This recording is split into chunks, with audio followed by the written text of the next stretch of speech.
Wow. Wow. I was not expecting that big of a response on my last video, and you guys just completely blew my mind. Thank you so much for watching it, sharing it, liking it, commenting, and subscribing to my channel. After reading all of your comments, I see that there are a lot of al-faisaly fans that have subscribed to the channel, so thank you all so much. I know the video is about Jordan, and this is not like Jordan as a whole because there's a lot of club teams and people support different teams, and that's awesome. But in today's video, since we are not talking about football, I am going to try to avoid controversy in the comment section by wearing something a little more neutral. Okay. I think that's better. Before I jump into all the craziness that is happening in the world right now, I want to do a little introduction for everyone that's new here in case you don't quite know who I am. Hello, my name is Nadia. I'm American Jordanian. My mom is American, my dad's Jordanian, more specifically Circassian, so I am Sharkasiya as well. I lived most of my life in the United States, as you can tell by my accent, but I have lived in Jordan. I went to high school in Jordan, a little bit of university, and I've been in Jordan at least a couple weeks to several months every single year of my entire life. So I have spent quite a bit of time in Jordan, but just more in the US. So I was in Jordan for a couple months at the beginning of this year, but decided to leave about halfway through February, right before all of this picked up, and came back to Illinois in the United States. So that is where I currently am living. I'm here with my brother. He's in school. I work here. Well, not at the moment, I'm looking for work, but I was working here, so that is why we are here and not in Jordan. I do miss Jordan a lot, and I really want to go back, but I can't right now because you're not supposed to travel or anything, so honestly don't know when I'll go back. All right, let's dive into a COVID-19 update. We're about to venture out to the grocery store during the time of quarantine. My least favorite thing to do ever. You don't know if anyone's sick, and it's terrifying. We now have to wear masks. Okay, try to get some food.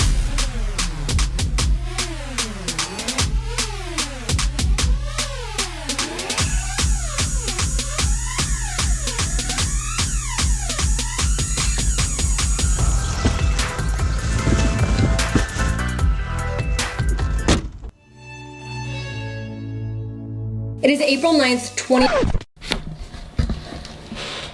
So I filmed this video on April 9th, and it is now April 20th because it's taken me forever to edit this because I've been depressed, and you know, the weight of the world and everything happening takes a toll on you mentally. But I honestly didn't think that much would change between now and then, and yet it has. More than 700,000 coronavirus cases confirmed across this country. 37,310 people have died. Protests are expected today in several cities across this country, rallying for an end to all these stay-at-home orders. This comes after controversial tweets by the president calling to liberate certain states. In Florida, very popular beaches like Jacksonville, Neptune Beach, and Atlantic Beach, they're open today. So as you can see, some states are taking this self-isolation and quarantine a little more seriously than others. I live in Illinois, and we are currently the 7th highest number of cases in the entire country, which is terrifying. As of today, April 20th, we have 30,357 confirmed cases of COVID, and we have 1,290 deaths. The state of Illinois is still under shelter in place. You can still go to the grocery store, the pharmacy, but when you go to the grocery store now, they only want one person per household. You have to wear a mask, and you still have to stay 6 feet apart from each other while you're going through the entire store. They are very strict about it, and they should be. You know, we gotta be careful. Also, you can go to the park and take a walk, but you cannot go on playgrounds. They have shut those down. They're roped off. Kids are not allowed to congregate and hang out. It's not cool. But other states, like Florida, have opened up beaches, and people are just hanging out on the beach. Or they're protesting very closely together, not wearing masks, although some are wearing masks, which is probably the most ironic thing ever, but it's kind of crazy right now. So many other countries around the world are on much stricter lockdown for the safety of the greater good, and just, I don't know. Okay, let's get back to the previously recorded video. I might jump in again, future Nadia, to give a few updates because my past didn't know about all these. All right, let's go. So as of right now, we still don't have a vaccine or a treatment or really anything to do for the virus other than treat the symptoms, But there is talks of several different studies where they're trying to get plasma from recovered patients so they can get their antibodies to hopefully treat the illness later. But this is still in the study phase and it hasn't been fully tested yet, and they're still working on it. So I think it's going to be a bit before we actually get a vaccine. And that probably means that a lot of events will continue to be canceled. And the best we can do is just stay home and try not to spread it any more than it already has. I did make some masks yesterday, which were so much harder to make without a sewing machine than I thought they would be. But I made some homemade masks so my brother and I can wear them when we go out, because in the US right now we have a mask shortage. We actually have a PPE shortage in general, which is personal protective equipment. So masks, gloves, gowns, anything a medical professional would need to take care of a sick patient, they are running out of. They're reusing masks, which you don't do. And basically all the medical professionals just are freaking out because they can't properly take care of patients when they're not protected. Because of all these struggles, unlikely sources are stepping up to help the situation. Like the New England Patriots sent their plane to China to deliver masks back to the US. And car companies like Volkswagen, GM, Ford, they're making ventilators now. This is exactly what needs to happen. Humankind in general has to step up and come together to help one another out. There's signs everywhere I go that say we're all in this together. This is one of those rare instances where the entire world experiences something at the same time, and it kind of unites us all. It's now time to travel across the globe and check out what things are like from my parents in Jordan. Cool. We acted quite early on, and that helped us flatten the curve. We created, obviously, some tough measures in lockdown and quarantines that are over the whole country, although we're in the process of opening that up slightly. Jordan was one of the first countries to take drastic measures to prevent the spread of the illness. They went into complete lockdown where nobody could leave the house, or they would risk being arrested almost immediately. Back again. So obviously that was many weeks ago, and things have considerably changed in Jordan. Now people are allowed to go out during the day, during the week, to get food, medicine, any of the essentials that they need. They can go to the little mini markets, pharmacies, or the bigger grocery stores, even the ones in the malls, but they have to walk. They can't drive their cars, at least in Amman anyway. Now Aqaba is being opened up, but there are no cases in Aqaba right now, and they're keeping them separate from the rest of the country. There's a couple other cities that are also opening up a little bit more now. Now, obviously, Amman, since it's the capital, has restrictions still intact because there are so many people and they are still having cases every single day. It's a lot less though. There was one day where they had 0 new cases and then another day where there was only like 1 case. But right now, as of the 20th, the entire country only has 425 cases and 7 deaths. Those are relatively low numbers for an entire country. And Jordan is being recognized all over the world for the efforts that they've put in so far. The king was on Face the Nation talking about the efforts that Jordan has put to combat the coronavirus. One of which is nationwide sterilizing. They're sterilizing the streets and even landmarks like Petra. They are taking extreme efforts.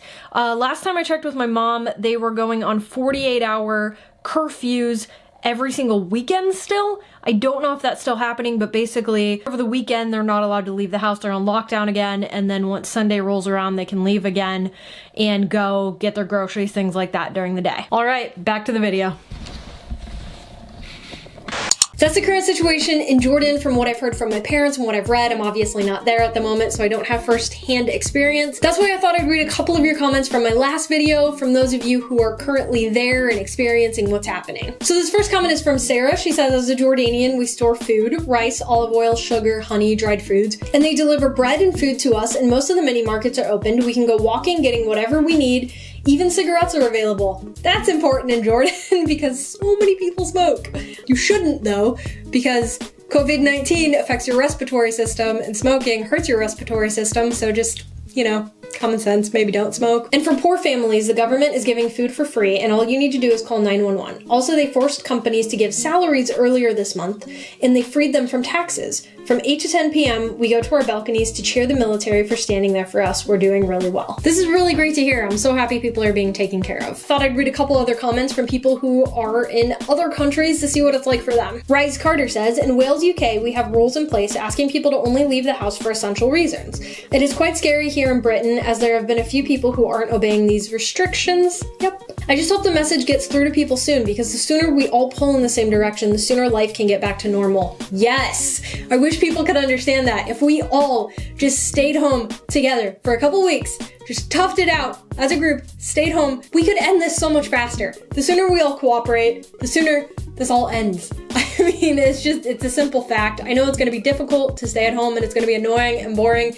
You're gonna lose your mind. But the fact is, we just gotta do it. We gotta take care of one another. This is something bigger than ourselves. Last up is S1RCUS. They say Finland has closed down schools for anyone over 10.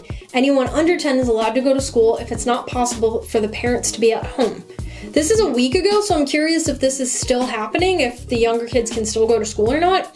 That's interesting, because I know a lot of people here, even if they have to go into work, are having trouble because no kids are in school right now. All events have been canceled and going out is not recommended. They've also locked down the capital area from the rest of the country because most of the infections are there. That's interesting. Anyone trying to get out from there has to be tested first. I'm lucky I've decided to leave when I did, otherwise I'd be stuck there alone while my family is more north in a smaller city. We have about 960 cases that have been confirmed and only 3 deaths so far. Wow. It's really interesting to see how different parts of the world are handling this and how testing is available in certain places more than others. In the United States, it's still very difficult to try to get tested. The tests are not readily available. I heard in Jordan where they are going to be randomly testing people now. I'm curious to know how that's going. So if you've been tested or you know anybody that's been tested, if you want to let me know what the process is, I'm interested in finding out what it's like in Jordan. That brings me to the end of this update on the situation of COVID-19 in the US, Illinois, currently, and Jordan. It is changing rapidly. I'm gonna make this video and then a couple days, week from now, things are gonna be completely different because we're moving so fast right now. But I thought I would just do a little update from the last video just to check in on everybody. I hope you're healthy and you're safe and your family's okay. Let me know what it's like in your country in the comment section below. During this time of chaos and uncertainty and just terrifyingness, we need to focus on what's important. We need to focus on all the positive things that are coming out of this, because believe it or not, even though this is horrific, there are some amazing things that are happening because of this. Families are spending time together, quality time together. They're watching movies, playing games, cooking and eating dinner together, and that's important, especially in the time where people are so busy and never have time for one another. People are reaching out to old friends and having conversations and phone calls. And it's incredible. We can actually turn this around and make something positive out of this. There's a whole bunch of free opportunities for us online. They have online classes. You can check out museums. There's Broadway shows. There's so much available to us right now, and companies are coming together. Individual people are coming together. And it's incredible to see humankind look after one another right now. One of my favorite things to watch at the moment is John Krasinski's show, where he delivers good news in the world, and it makes my day. I cry, I laugh, it completely makes my day. So if you need to be cheered up, check out his channel. I'll link it below. He's got 2 videos up already, and he just shares great stories from people all over the world, and it makes you happy. Because you gotta focus on being happy right now. It's gonna be okay. That's it for this video. Thank you guys so much again for subscribing to my channel and watching my video. It means a lot to me. I really, really appreciate it. I'm gonna try to make some more videos, not 2 weeks apart. Hopefully if I can keep my mood up and stay positive, I can make you guys another video in a couple days, and we'll go from there. I also have a second channel. If you haven't seen it already, it is called Real Misfits. If you're into pop culture, movies, TV shows, anything like that, just a whole bunch of fun stuff over there. So check that out if you are interested. Make sure you're subscribed so you'll be notified when I upload any new videos, and stay safe out there. Take care of yourself. Bye.